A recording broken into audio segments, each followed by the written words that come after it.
गतकाली गंजाम जिला खलिकोट रे रथयात्रा नीति संपन्न होईची।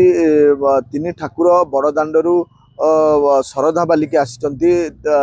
प्रथमे बलभद्र तापर सुभद्रा तापर जगन्नाथ नंदीघोष रथ शरधा बाली रे पहुंची। आज आज हूँ पहंडी समय। आज पहंडी महाप्रभु जीवे माउसी माँ मंदिर भीतर को आम रहीचु। खलिकोट जो माउसी माँ मंदिर रही से माउसी माँ मंदिर निकट रहीचु। निहाती भावे दृश्य देखेबी तीन रथ गतकाली सुरुखुरु माउसी माँ मंदिर निकट में पहुंची। आउ तीन रथ वर्तमान प्रस्तुत होची महाप्रभु पहंडी माउसी माँ घर को जीवे। कौन कहे कौन नीतिकांति रही जेहेतु काली तीन रथ पहुंची माउसी माँ मंदिर निकट में वर्तमान शरधा बाली रे श्रद्धालु माने दर्शन कर। तो कौन कौन नीतिकांति रही केते महाप्रभु पहंडी। जय जगन्नाथ जय जगन्नाथ जय जगन्नाथ। महाप्रभुंर घोषयात्रा नवदिनात्मक काली रथ तीन रथ जाक संध्या सुधा आसी शरधा बाली लगी जाइए। तेणु आज महाप्रभु गुंडीचा मंदिर आर जन्मस्थान को जीवे हेरी से महाप्रभु 7 दिन रे संध्या समय रे महाप्रभुंर संध्या आरती आ संध्या धूप हो महाप्रभु आरब मंडप को विजय करेंगे। आरब मंडप रात्रि बड़ सिंगार गीत गोविंद हो महाप्रभुंर पहरा पड़ो।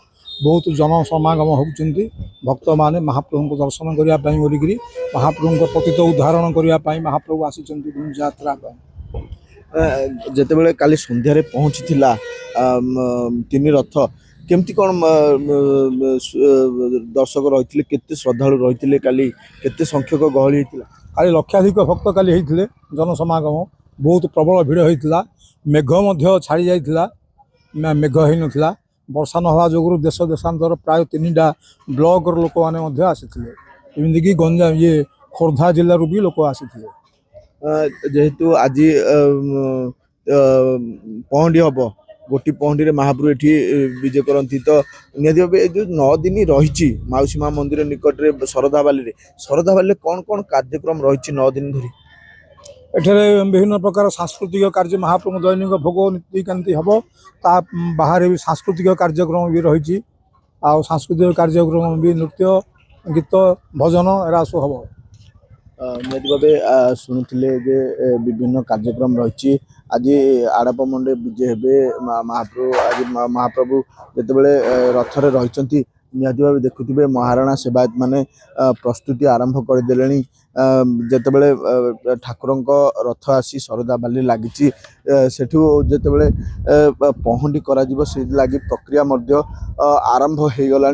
संध्या 6टारे जो पहंडी रही से पहंडी संध्या 6टारे हम। तेणुक जो महाराणा सेवायत माने रही से प्रस्तुति आरंभ करदे।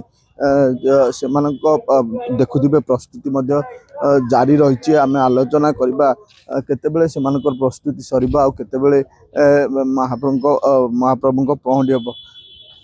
ये जो पहंडी पे व्यवस्था चलती केतेबेले सरीबो केतेबेले पहंडी आरंभ हो आरंभ हो चारा पड़े पहंडी आरंभ हम। केते समय लगे। जय जगन्नाथ। पहंडी एवं आमर 2 घंटा पूर्व स्टार्ट है कहीं श्रीमंदिर जी आमर चारा बाकी बाउंस जहाँ चारा जिनस नहीं आम ट्रैक्टर साहय द्वारा गाड़ी साहय द्वारा नहीं आसलु। बाकी चारा पकू आम 2 घंटा 2.5 घंटा लगी चारा पकड़ापी। तापर पंडे आमर जी बड़ पंडा अच्छे कहते 6टा बेलू पहंडी हम संध्या 6टा बेलू आरंभ हम। आरंभ हेले 6टार आरंभ हेले मिनिमम 1.5 घंटा पर लगी ठाकुर आ सिंहासन गला। कहवा महाराणा सेवायत गोटे बड़ भूमिका रही। ठाकुर पहंडी की रथ को आसबे पुणी शरधा बाली से रथ लगिला पुणी से काम। तो केते दिन धरी एम सब काम सब महाराणा सेवायत आम तो अक्षय तृतीया रे अनुकूल हो जीवार 15 दिन पर आम कम स्टार्ट कम स्टार्ट करिया भितर आम 4 जन महाणा बाकी लेबर कौदिन 6 जन कौदिन 4 जन कौदिन एमती कम को धरिक लेबर अणा हो। बाकी जदि कम आमर बेसी अच्छी बोले से जड़े 2 जन महाणा मिसेक पड़ुची ना जदि 4 जन द्वारा हो रथ तैयारी कम्प्लीट हो। ତାପରେ ଆମର ଗୁଣ୍ଡିଚାଠୁ ବାହୁଡ଼ା ମାନେ ନୀଳେନ୍ଦ୍ରୀ ବିଜେ ପର୍ଯ୍ୟନ୍ତ ମାହାଣା ଜଣେ ରହିଲେ ଚଳିବ, କିନ୍ତୁ ଲେବର 5-6 ଜଣ ପ୍ରତିଦିନ କଣ୍ଟିନ୍ୟୁ ରହିବାକୁ ପଡୁଛି। କାହିଁକିନା 4 ଥର ଆମର ଗୁଣ୍ଡିଚା ଦିନ ଚାରା ପଡ଼ିବ, ଗୁଣ୍ଡିଚା ବାସି ଦିନ ସବୁ ସାମାନ ଆସିକିରି ଆମର ଗୁଣ୍ଡିଚା ମନ୍ଦିରରେ ଚାରା ପଡ଼ିବ, ତାପରେ ଆଉ ଥରେ ରଥଯାତ୍ରା ଦିନ ବାହୁଡ଼ା ଦିନ ଚାରା ପଡ଼ିବ। ସେଇଠି ଆଉ ଥରେ କାଠ ଫାଟ ଆମର ଯେତିକି ଯାହା ଚାରା ଜିନିଷ ଶ୍ରୀମନ୍ଦିର ପାଖକୁ ପହଞ୍ଚା ହେଇକିରି ନୀଳେନ୍ଦ୍ରୀ ବିଜେ ଦିନ ଚାରା ପଡ଼ିକି ଠାକୁର ସିଂହାସନକୁ ବିଜେ କରନ୍ତି। ନିହାତି ଭାବେ ଶୁଣିଥିଲେ ଯେଉଁ ମହାରଣା ସେବାୟତ ମାନେ ରହିଛନ୍ତି ସେମାନେ ବର୍ତ୍ତମାନ ପହଣ୍ଡି ବିଜେ ପାଇଁ ସମ୍ପୂର୍ଣ୍ଣ ପ୍ରସ୍ତୁତି ଧୀରେ ଧୀରେ ଆରମ୍ଭ କରିଦେଲେଣି। ଆଉ ଯେତେବେଳେ ପ୍ରସ୍ତୁତି ସରିବ ତାପରେ ଯେଉଁ 3 ଠାକୁର ରହିଛନ୍ତି 3 ଠାକୁର ପହଣ୍ଡି ହେଇ ମାଉସୀ ମା ଘରକୁ ଯିବେ। ଆଉ 9 ଦିନ ଧରି ଏଠି ଯେତେବେଳେ ଠାକୁର ରତ୍ନବେଦୀ ଛାଡ଼ି ମାନବୀୟ ଲୀଳା କରିବା ପାଇଁ ଜନ୍ମବେଦୀକି ଫେରିଛନ୍ତି, ସେଠି 3 ଦିନ ଧରି ସିଏ ରହିବେ। ଆଉ 3 ଦିନ ଧରି ଭକ୍ତମାନେ ବର୍ତ୍ତମାନ ରଥ ଉପରେ ଠାକୁରଙ୍କୁ ଦର୍ଶନ କରୁଛନ୍ତି। ଆଉ ଯେତେବେଳେ ସନ୍ଧ୍ୟାବେଳେ ମହାପ୍ରଭୁ ପହଣ୍ଡି ହେଇକି ବା ଠାକୁର ପହଣ୍ଡି ହେଇକି ଯିବେ ମାଉସୀ ମା ମନ୍ଦିର ଭିତରକୁ, ସେତେବେଳେ 9 ଦିନ ଧରି ଭକ୍ତମାନେ ମାଉସୀ ମା ମନ୍ଦିରରେ ମହାପ୍ରଭୁଙ୍କୁ ଦର୍ଶନ କରିବେ।